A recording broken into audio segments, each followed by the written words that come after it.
राधे राधे महाराज जी। महाराज जी, समाज की सेवा करते करते परिस्थितियों को, बाहरी जगत को देखते देखते बहुत वैराग्य आता है। सिर्फ श्री हनुमान जी की सेवा और एकांतवास का मन होता है, परंतु आश्रम, गुरुकुल और मठ, इन सब में समय न देने से व्यवस्थाएं बिगड़ती हैं। तो प्रश्न महाराज जी मन में आता है कि प्रभु की भक्ति और सेवा महत्वपूर्ण है या फिर इन व्यवस्थाओं के उससे भगवान का स्मरण करते हुए सेवाएं करना ही चाहिए।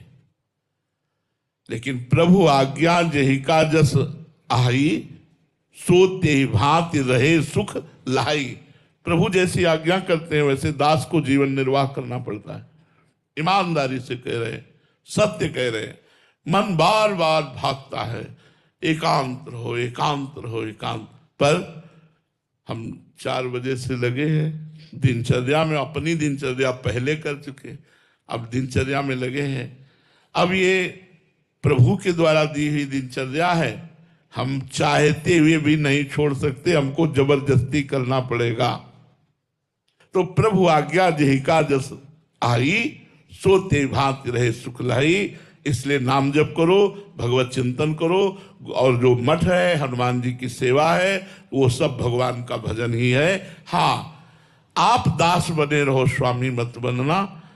मान प्राप्ति की इच्छा का त्याग, धन प्राप्ति की इच्छा का त्याग, जो कुछ स्वाभाविक आ जाए भगवान की इच्छा से, उसी से मठ मंदिर का सेवन करो और नाम जप करो। ये भी भगवान की सेवा है। अगर संत जन, साधु जन, भक्त जन मठ मंदिर का सेवन नहीं करेंगे तो जो अधर्मी लोग हैं इनका अधिकार हो जाएगा। अब मठ मंदिरों में अगर धर्मात्मा पुरुष नहीं रहेंगे तो अधर्मी लोग वहीं गंदे आचरण करेंगे। इसलिए जरूर साधकों को, संतों को, महंतों को, महापुरुषों को ही तो जगत का उद्धार करने वाला बताया गया है।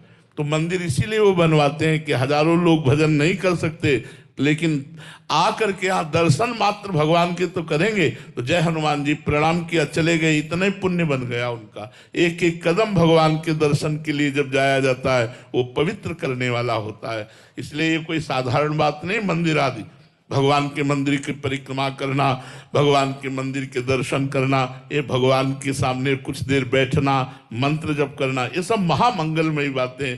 तो यदि संत जन सब छोड़कर गंगा किनारे, यमुना किनारे, पर्णकुटी में रहने लगे तो फिर समाज हमारी कहाँ रहेगी, कैसे चलेगी।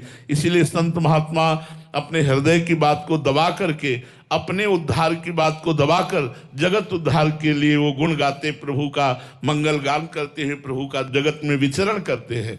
तो हमें चाहिए कि जिसमें हमें सुख मिले उसका त्याग करें, और जिसमें संसार को सुख मिले उस बात को पकड़े। यदि हमारे प्रवचन से, हमारे बोलने से लाखों को सुख मिलता है तो हम एकांत में नहीं बैठेंगे, हम बोलेंगे। जिससे लाखों को सुख मिलता है, एकांत में बैठकर भजन करने से मेरे को केवल सुख मिलेगा, लेकिन उतना समय हम आपको दे रहे हैं, इससे आप सबको सुख मिल रहा है। तो मुझे ये बात पकड़नी, वो बात छोड़नी है।